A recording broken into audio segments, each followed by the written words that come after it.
Hello there and welcome, folks, to another episode of 162 Times. I'm your host, Daniel Turner. Great to be with you here on a Sunday. We're recapping Saturday's action from the ballpark in southern Chicago, Illinois, where the Mariners were taking on the Chicago White Sox, a good team trying to get better, the Mariners are, versus a bad team getting worse, or not really doing anything, as a matter of fact.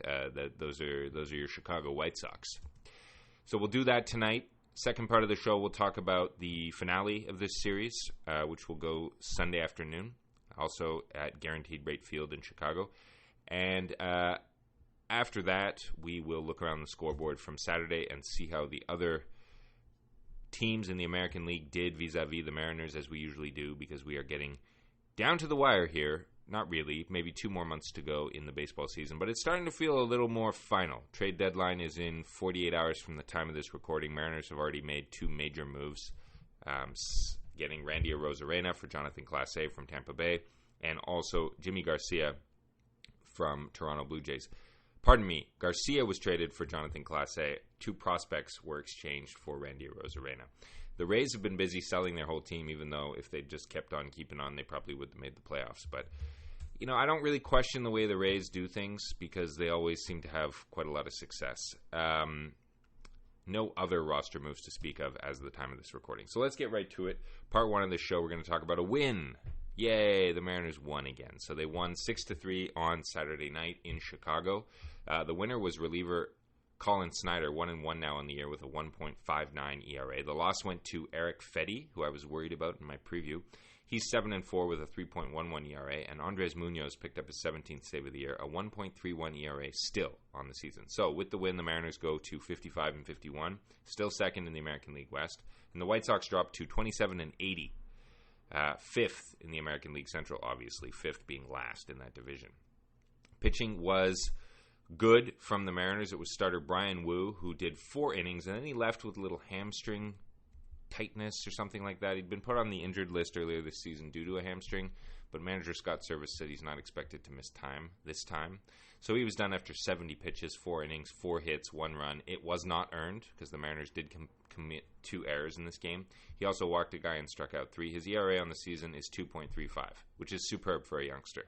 Starting pitcher for the White Sox was Eric Fedde, as mentioned. He went 4 innings as well. He threw 79 pitches to get through his 4 innings. 6 hits given up, 3 runs, all of them earned, 2 walks, 4 strikeouts, and he gave up a home run.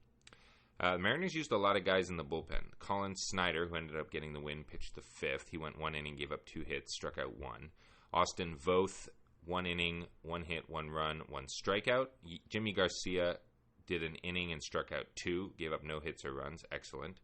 Gregory Santos did 2/3 of an inning, gave up 2 hits, 1 run. It was earned, and he also struck out a guy. And then Munoz did 4 outs for the save and struck out 2. Overall, Mariners pitching struck out 10 White Sox, and the White Sox also struck out 10 Mariners. So their relievers were decent. It was Anderson, Martin, and Wilson. They gave up a total of 6 hits, 3 runs, all of which were earned. They walked 5, and they struck out 6, as well as giving up 2 homers. So the White Sox gave up 3 home runs to the Mariners, which is fairly rare. And we will see how that played out by talking about the scoring. So White Sox jumped out ahead in the bottom of the 3rd. Andrew Vaughn singled, scoring Luis Robert Jr., 1-0 Sox at that point. But then top 4, Jorge Polanco kept up his hot play lately. His 8th homer of the year was a solo shot to tie the game. Then in the top of the 4th, Dylan Moore singled home Mitch Haniger, and then Victor Robles singled home Josh Rojas. That was 3-1 after 4. Top of 5, Cal Raleigh, his 21st homer of the year, was a solo shot to right center field to make it 4-1 Seattle. And then that was followed up by a back-to-back jack by none other than Jorge Polanco, his 9th of the year, 5-1 Seattle at that point. And bottom of 6, it was a fielding error by shortstop Dylan Moore, which allowed Brooks Baldwin to score on a Chucky Robinson ground ball. So that made it 5-2 Chicago. Top of 8, Jorge Polanco singled, scoring Randy Arozarena, his first run as a Mariner, 6-2. And in the bottom of the 8th, a wild pitch by Andres Munoz allowed Paul DeJong to score. So that was a 6-3 final. Again, not very many earned runs given up by the Mariners. 2 errors committed led to runs. But otherwise, I thought the lineup seemed fairly good. 12 hits for the Mariners in the game compared to 9 for the White Sox. 3 for Victor Robles, who was 3 for 6, leading off with an RBI. Rosarena batted second. He was 1 for 4 with a run, a walk, and 2 strikeouts. Cal Raleigh was 1 for 4. Polanco was 3 for 5 with 2 runs and 3 RBI, his best game of the year by far. Vosler, new guy, 1 for 5. I think he's had a hit in every game as a Mariner thus far, which is super. Tyler Locklear was 0 for 4 with 3 strikeouts. That's not great. But Rojas and Moore also picked up hits at the bottom of the order, so that's really, really good.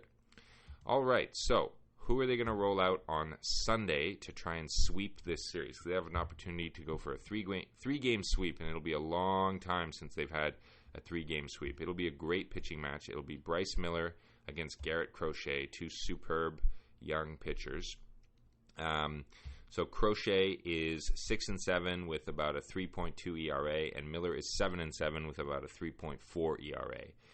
In terms of lineups, it'll be Nicky Lopez, shortstop, Tommy Pham, right field, Luis Robert Jr., center field, Gavin Sheets, first base, Eloy Jimenez, DHing, Andrew Benintendi, left field, Paul DeJong, third, Brooks Baldwin, second base, and Corey Lee catching for the White Sox. And on the Mariners side of things, it'll be Robles playing center and leading off, Arozarena in left field batting second, Raleigh catching batting third, Polanco will play second and bat cleanup, Mitch Garver will DH, bat fifth, Demo will play third and bat sixth, Haniger will be in right batting seventh, Locklear will play first and bat eighth, and Leo Rivas will start at shortstop and bat ninth. So should be a good one. We'll bring you the recap of that one tomorrow.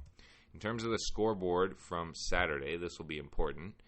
The Blue Jays, I think, swept the Rangers, so that really pushes the Rangers. Well, they may have swept the Rangers. I didn't actually. This was Saturday night. Pardon me, fans. Pardon me. So the Blue Jays beat the Rangers 7-3. That's good.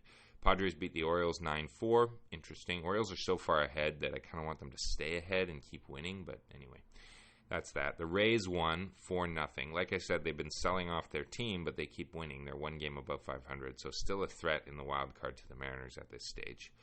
Braves beat the Mets 4-0.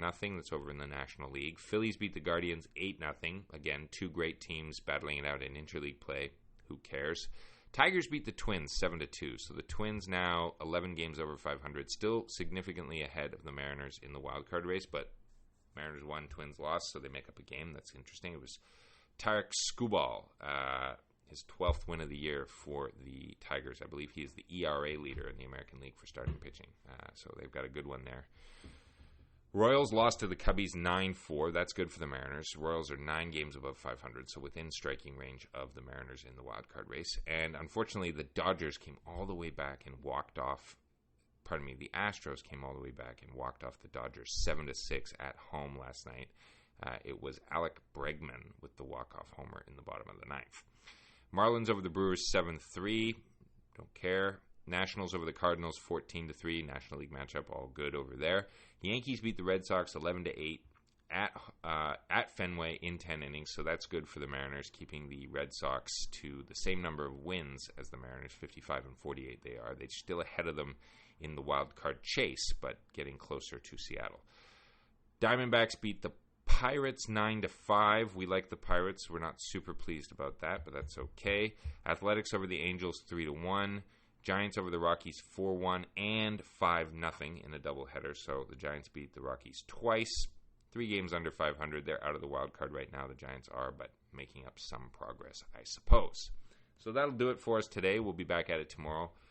Sunday on a Monday recap time tomorrow, don't forget, folks. And then equally, we'll have to take a look at where the White Sox have played over the years, because I think this is our first trip to the South Side this season, and we like to talk about road trip stadiums, don't we? All right, thank you for listening. Have a nice evening.